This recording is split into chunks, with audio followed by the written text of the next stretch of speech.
니들이 개맛을 알아. 2002년에 햄버거 광고로 굉장히 핫 이슈가 됐고 유행을 이끈 대사가 있습니다. 니들이 개맛을 알아. 안 먹어보고 어떻게 알겠습니까? 한번 먹어보십시오. 그런 의미의 광고였습니다. 맛을 안다라는 것은 참 멋진 일입니다. 음식도 음식이지만 사람이 인생의 맛을 안다라는 것은 어떤 경지에 올랐다라는 이야기이기 때문입니다.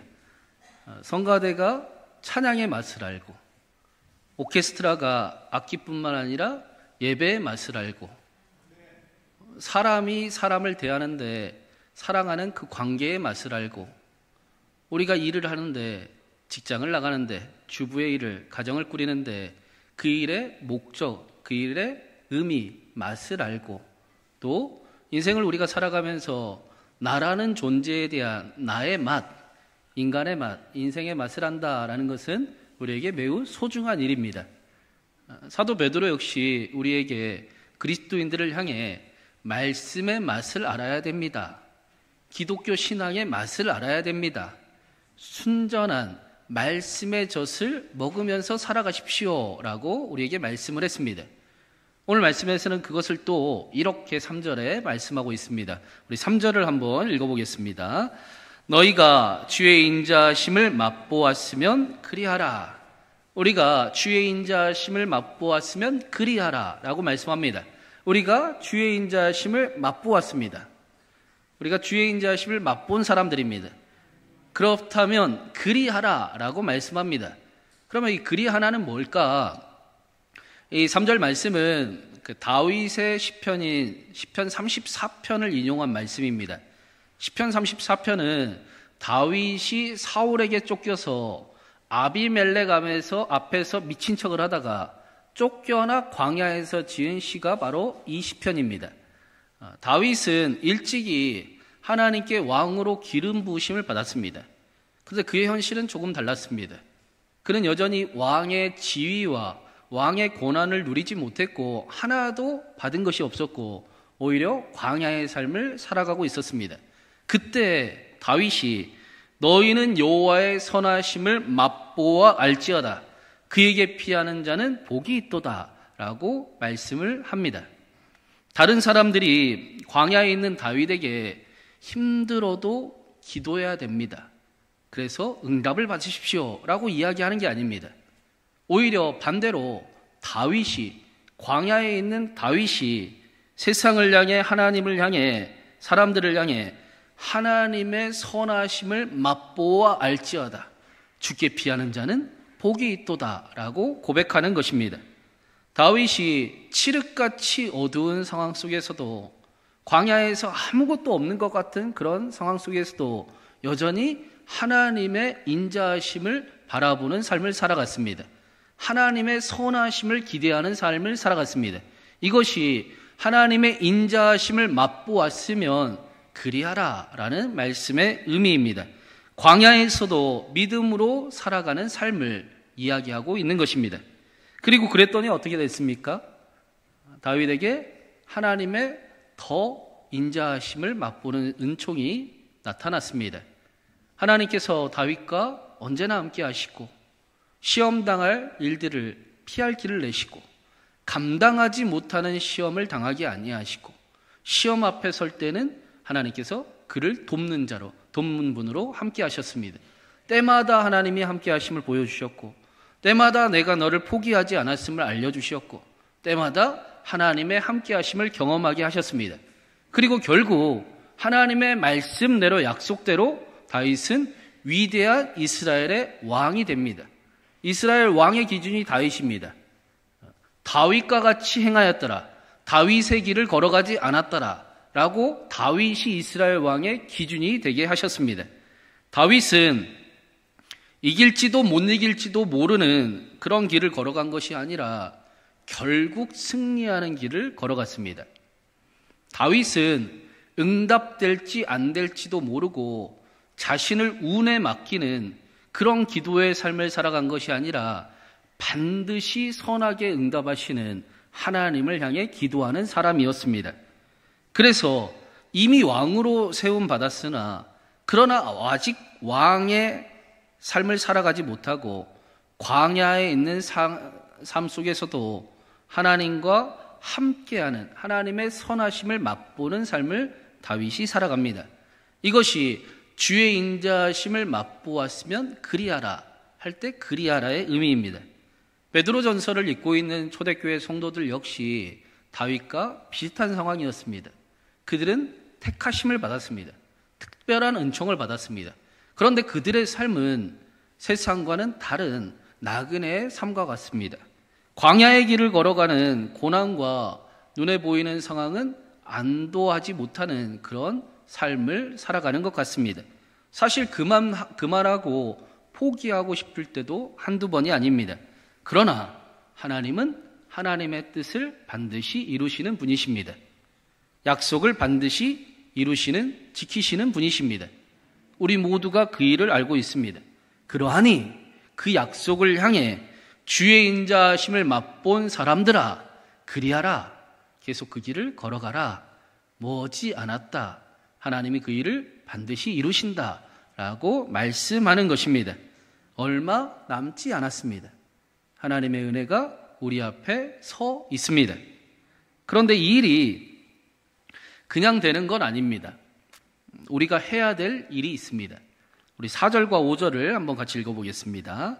사람에게는 버림받았으나 하나님께는 택하심을 입은 보배로운 산돌이신 예수께 나아가 너희도 산돌같이 신령한 집으로 세워지고 예수 그리스도로 말미암아 하나님이 기쁘게 받으실 신령한 제사를 드릴 거룩한 제사장이 될지니라. 4절을 원어로 보면 예수 그리스도께 나아오십시오. 그는 사람에게는 버림받으셨으나 하나님께 택함을 받으신 살아있는 보배로운 산돌이십니다 라고 말씀합니다. 가장 먼저 우리가 기이한 하나님의 인자하심을 맛보려면 어떻게 해야 됩니까?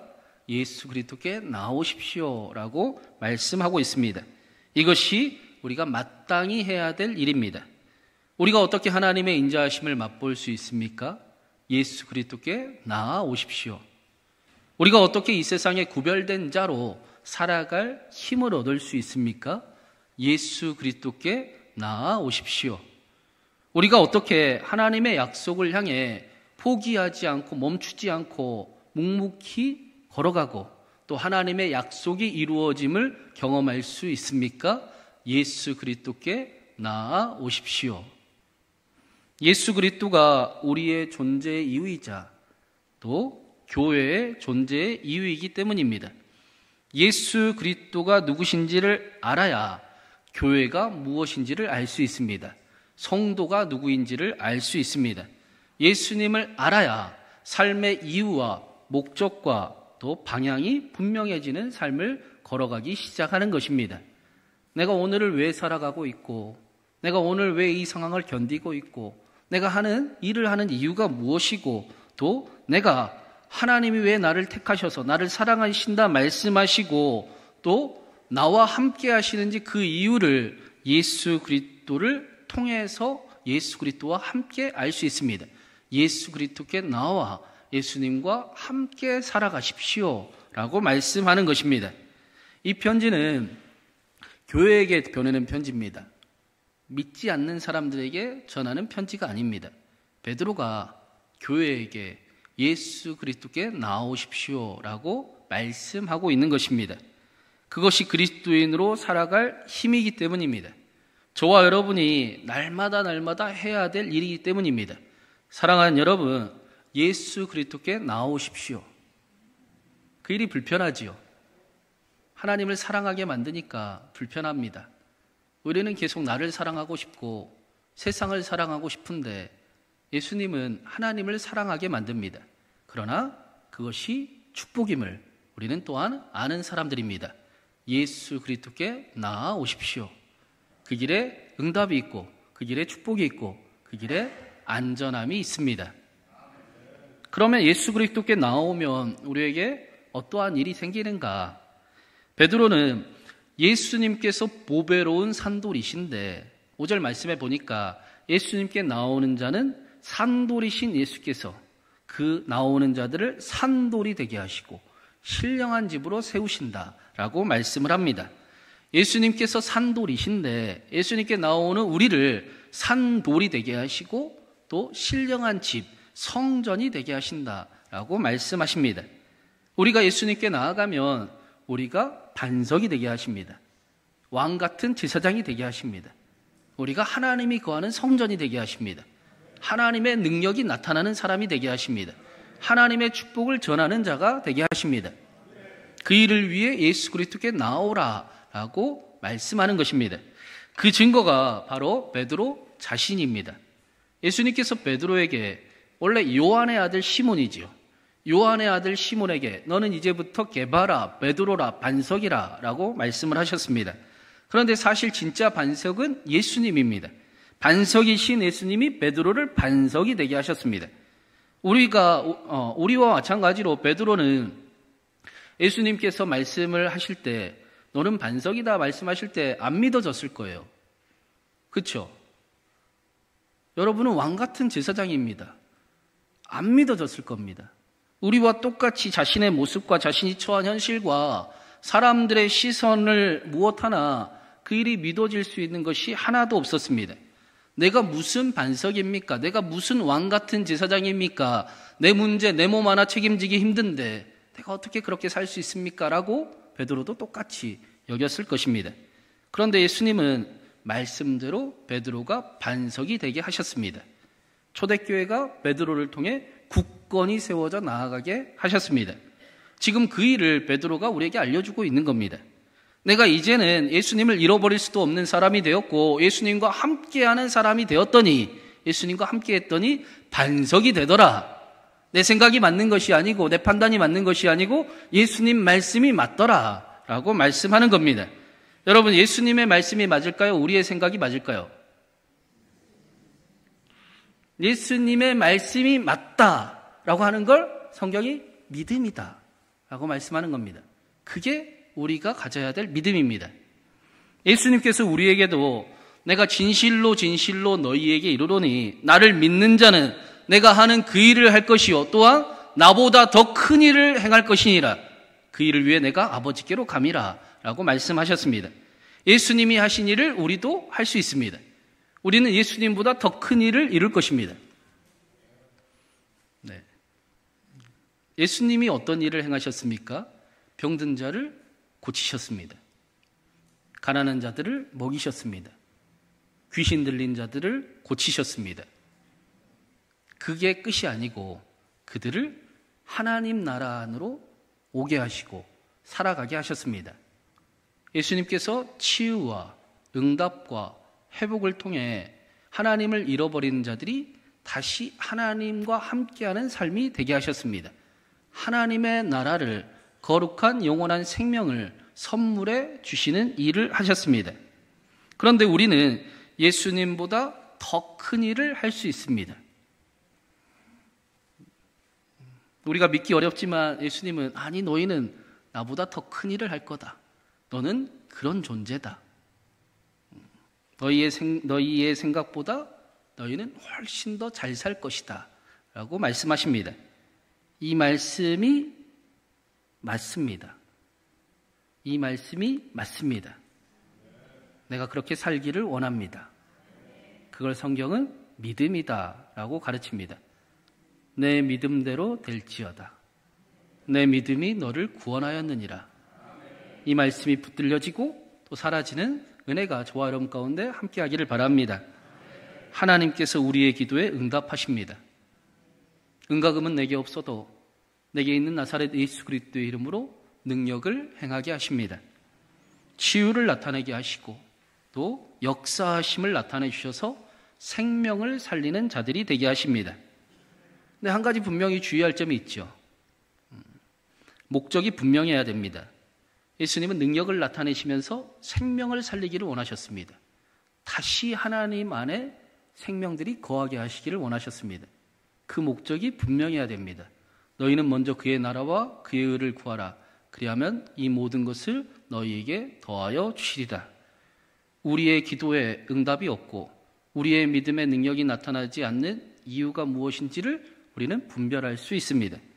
9절 말씀처럼 너희는 택하신 족속이요 왕 같은 제사장이요 거룩한 나라요 그의 소유될 백성이 되었으니 우리를 어두운 가운데서 불러내어서 그의 기이한 빛 가운데 거하게 하심은 그분의 아름다운 덕을 전하게 하려 하심이라. 우리를 왕같은 제사장으로 세우시고 하나님의 비이한 빛 가운데 그 능력을 경험하게 하시며 하나님의 아름다운 덕을 전하게 하셨습니다. 생명을 살리는 자가 되게 하셨습니다. 사랑하는 이들을 하나님께로 돌아오게 하시겠다라는 것입니다.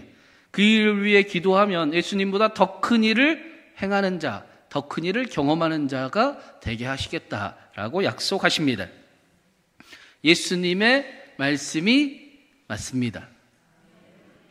내가 나를 통해 그 일이 실제가 될 줄로 믿습니다. 라고 고백하는 그 믿음이 저와 여러분에게 하나님의 능력을 경험하게 하시고 또 하나님의 축복이 가득하게 하시기를 주님의 이름으로 축원합니다. 사도 베드로는 이 일을 위해 우리에게 날마다 예수 그리스도께 나오라 라고 말씀합니다. 우리는 왜 그렇습니까? 우리의 믿음은 나의 감정과 나의 생각으로 가득 차 있기 때문이지요.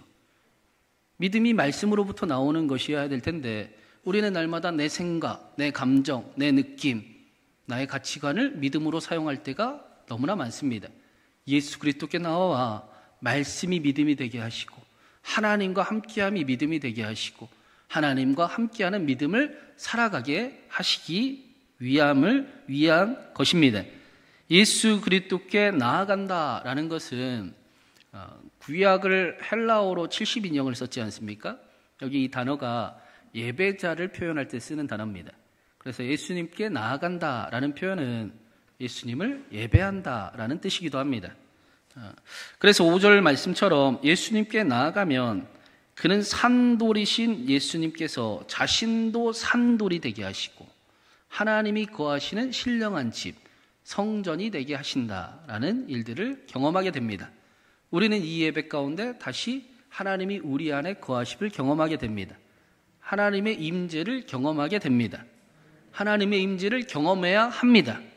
내 생각, 내 방법대로, 내 욕심대로 살아가는 그 삶이 아니구나, 꽝이구나, 잘못되었구나 라는 것을 깨닫고 이제는 내가 하나님을 따라가 보겠습니다 라는 삶이 시작되어야 됩니다.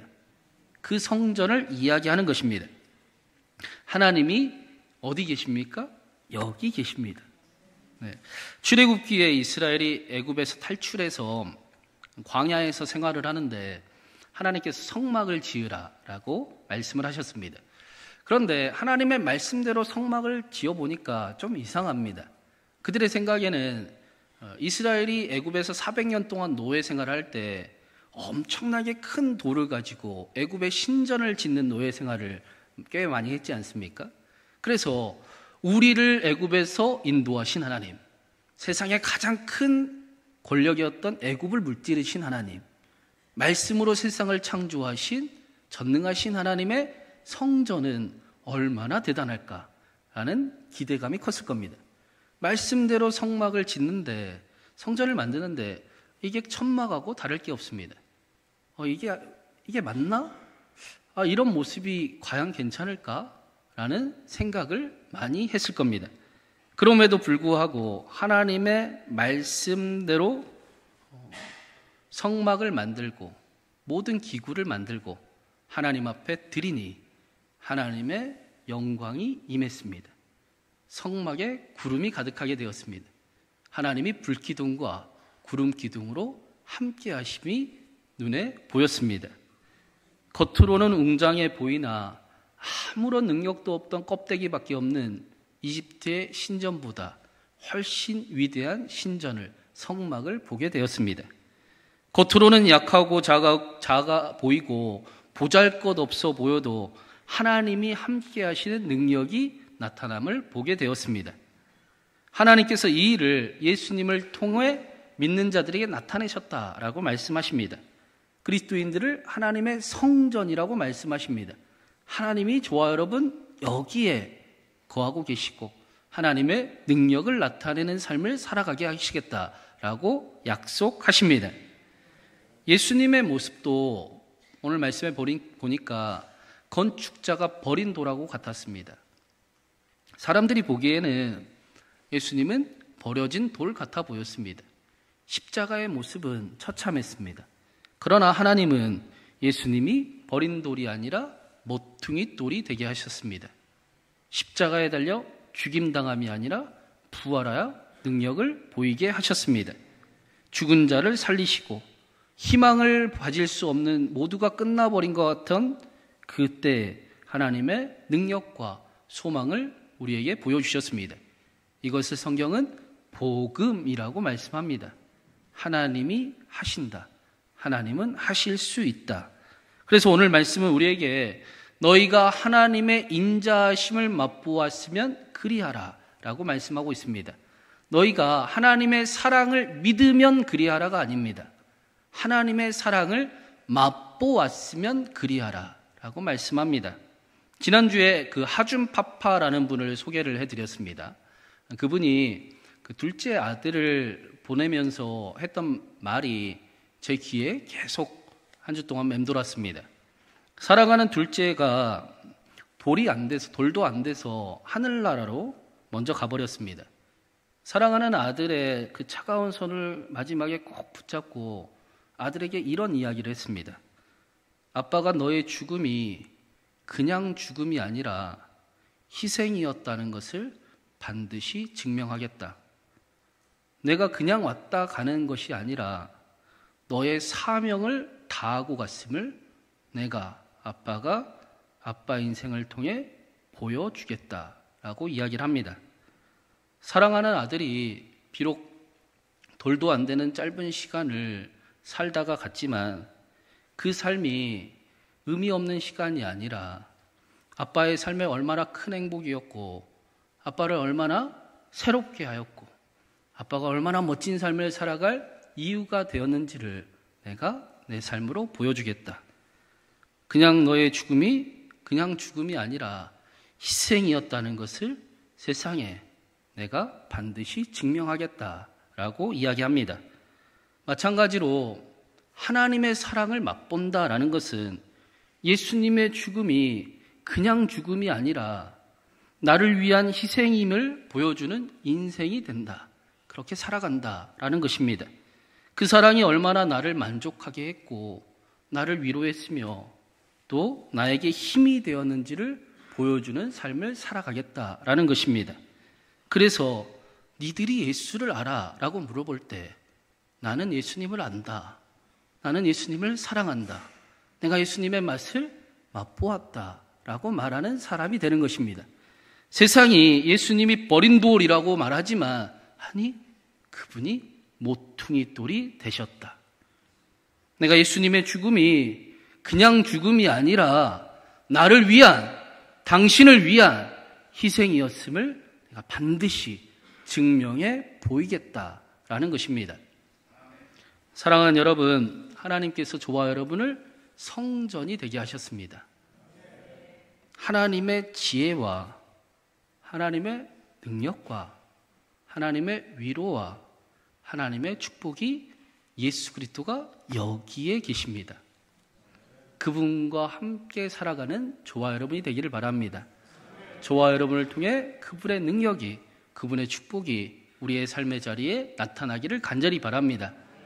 특별히 우리는 추수감사주일 신광 홍퍼민대의 전도축제를 향해 함께 달려가고 있습니다.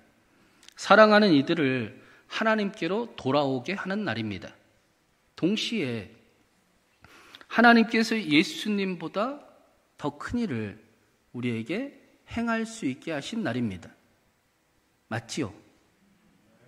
사랑하는 이들을 위해 간절히 돌아오기를 기도하는 그날은 예수님의 능력이 나타나는 날이기도 합니다. 예수님보다 더 큰 일을 행하게 하시는 때이기도 합니다. 생명을 살리기 위해 드리는 우리의 기도에 하나님께서 응답하시고 필요한 모든 것을 채워주시고 또 역사를 나타내실 때이기도 합니다. 우리가 함께 그 일을 위해 기도하고 작정하며 나아가기를 바랍니다. 하나님의 능력을 함께 경험하기를 소망합니다.